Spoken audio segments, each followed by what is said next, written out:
ど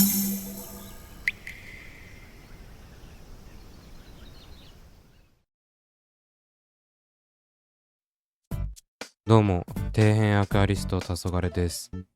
皆さん、自分が初めて立ち上げた大型水槽である90センチ水槽のことは覚えていますでしょうか？ちょっと前にリセット動画を出したんですが、立ち上げ開始動画を投稿したのは数年前です。というわけで今回は、そんな歴史ある90センチ水槽の立ち上げ開始からリセットまでをこの動画1本にギュギュッと凝縮させてお届けしていきます。今から90センチ水槽動画全部なんて見れないよって方や、そういえば最初どんな感じだったっけって忘れてしまった方もぜひ最後まで見てやってください。それでは早速やっていきます。実はこの90センチ水槽をやるにあたって結構長い時間をかけてレイアウト素材をかき集めていました。この頃は全く計画性もなく、とりあえず素材を大量に手に入れておけば選択肢も広がるかなと思ってたんです。結果的には正月で買った福袋流木や検証で当たった流木を使用しつつ、溶岩石を組み合わせてレイアウトをすることになります。いろんな仮組みを試してみたんですが、結局しっくりくるものがなく、とりあえず軽石をネットに詰めまくって少しでもソイルがある時の状態に近づけてみようとしたりしてます。最初は三角構図ばかり試していたんですが、最終的にはこのように自分の好きな大構図に落ち着きました。そこからは地道に接着剤で石と流木を接着するフェーズに入ります。これがめちゃくちゃ大変で、レイアウトしてから高いところに設置した大型水槽をいじるのはもうやめようと思いましたね。なんとか石と流木を接着させたんですが、最終的に流木は石から剥がれて大変なことになったんで、接着の妥協はダメだと思い知らされました。他にもストックしてたモスを切り刻んで流木に活着させたりと、意外と最近の自分はしてないようなことをしてます。ただあまりにも大変すぎて、この作業をしてた時に真夜中になってたことを今思い出しました。そんなこんなで注水するに至ったんですが、改めて見るとモスの巻き方めっちゃ丁寧ですね。自分がやったとは思えないクオリティに見返してびっくりしてます。注水後外部フィルターを設置し、ようやく水槽の全体が完成。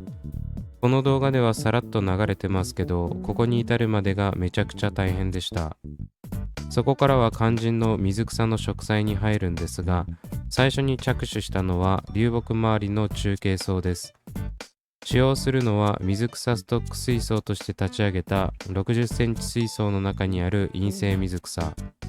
トーマシを入れてたので大丈夫かなと思ったんですが、一応炭酸水漬けとかにして気持ち程度のスネール対策。これが意味ないのは言うまでもありません。というわけで、もろもろの陰性水草の活着が完成。こうやって見るとこの状態でだいぶ出来上がってますね。今だったら後ろは背丈の長いクリプトとかテープ状の陰性水草をチョイスしてるかもしれません。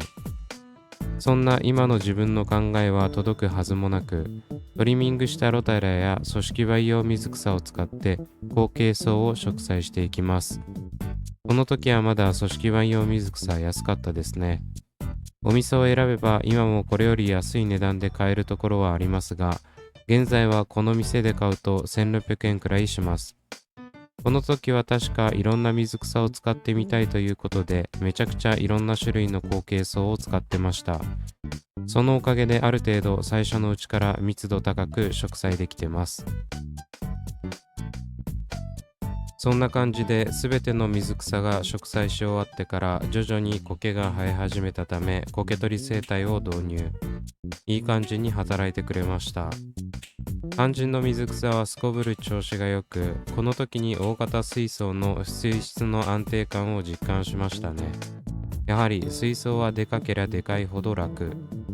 そんな順風満帆な中、この水槽のメイン生態であるレッドファントムルブラを大量導入しました。今となっては価格が高くなりすぎて、ここまでの大量導入はできないです。冗談抜きで倍くらいになってるので、これが最後のチャンスでしたね。そんな念願のメイン生態導入もつかの間、オグサル病が蔓延したため隔離を余儀なくされたんですが、この入り組んだレイアウトでは生態を救出するのは不可能です。そこで簡易的に作ったペットボトル式トラップで捕獲。思ったよりも成果を上げてくれました。ルブラを隔離している間に水槽の水草はどんどん成長していって、後継層も後ろから顔を出すようになりました。そこからルブラの治療も終わり、一応の完成を迎えたわけです。ちなみに化粧砂は敷いていません。そこからもこの水槽の維持はしていたんですが、撮影のしづらさがたたって、この辺りから経過報告の間隔が長くなっています。先ほどの映像から次の映像なんてこれですからね。だいぶ時間が経って後継層がえらいことになってます。重い腰を上げてバッサリトリミングを行ったんですが、トリミングをするのが遅すぎてだいぶ水草にダメージがいってしまってます。この頃からロストしそうな水草がちらほらありますね。ちなみにこの時から消え始めそうなのはロタラマクランドラとマクランドラミニ、ベトナムゴマのハグサです。後継層がきれいさっぱりになったことで光が下までしっかり差し込み、前景部分のベアタンク具合がめちゃくちゃはっきりとわかるようになってます。というかこうやって見ると陰性水草の安定感半端ないですね。そりゃクロートがどんどん陰性水草メインになるわけですよ。楽だもん。とか言いつつ、この水槽は水質に関してはとても優秀なようで、陰性水草も爆伸び爆増して荒ぶり出しました。今思えばこれだけ綺麗に陰性水草を維持できてるのは優秀だと感じます。この頃に戻りたい。そしてトリミングした後継層も生え揃ってきて、この水槽の見頃を迎えます。マジでこの映像を見るとすごい綺麗ですね。正直維持してた時はいろんな問題点が目につきすぎて、唯一の90センチ水槽なのに妥協しちゃったなとか思ってたんですが、普通に十分綺麗でした。この頃が一番水草の状態も良くて好きです。後継層もこんな感じで、60センチ水槽とは比較にならない広さで繁茂している水草たちにうっとりしてます。やっぱ有形層は繁茂すると最高に綺麗ですね。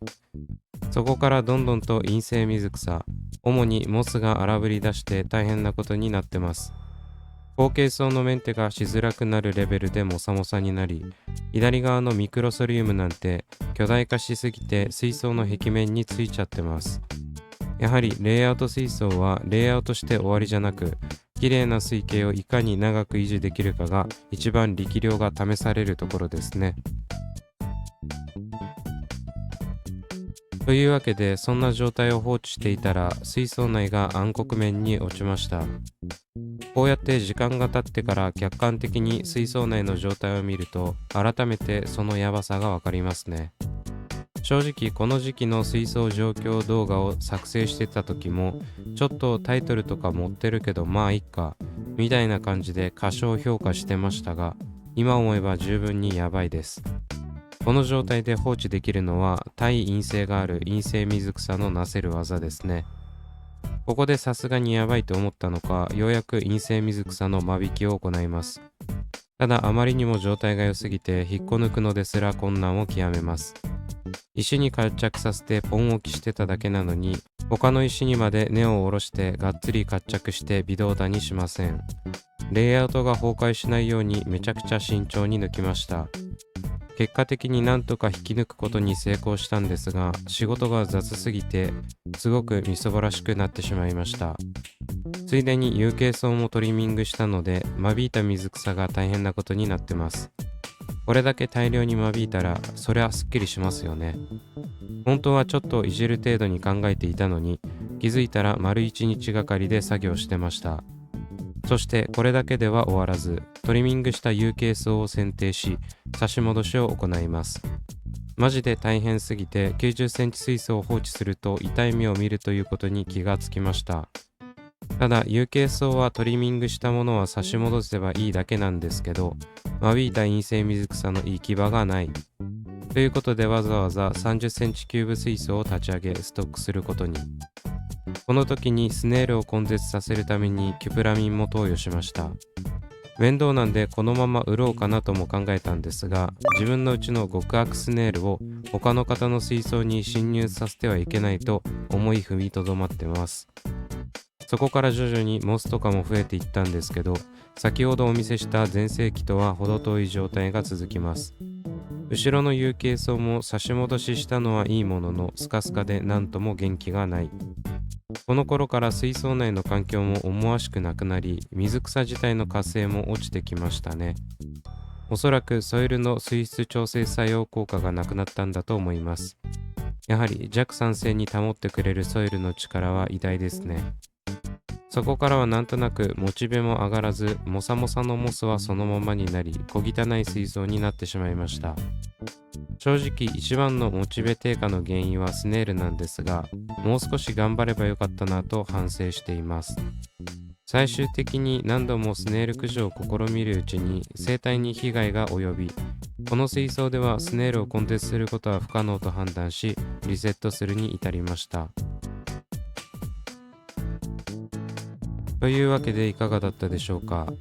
こうやって見るとすごいあっという間の出来事のように感じますが、長い期間をかけてこの状態にまで至りました。やはりルブラをスネール駆除で大量に落としてしまったことが、この水槽の引き際を教えてくれたように感じます。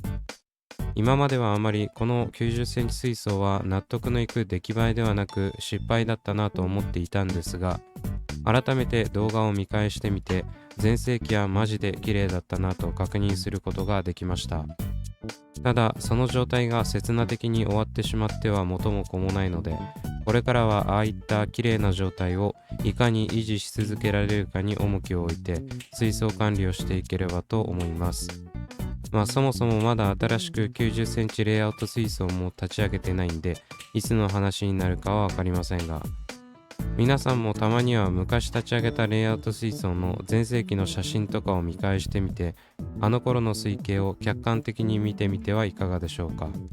というわけで今回はここまで。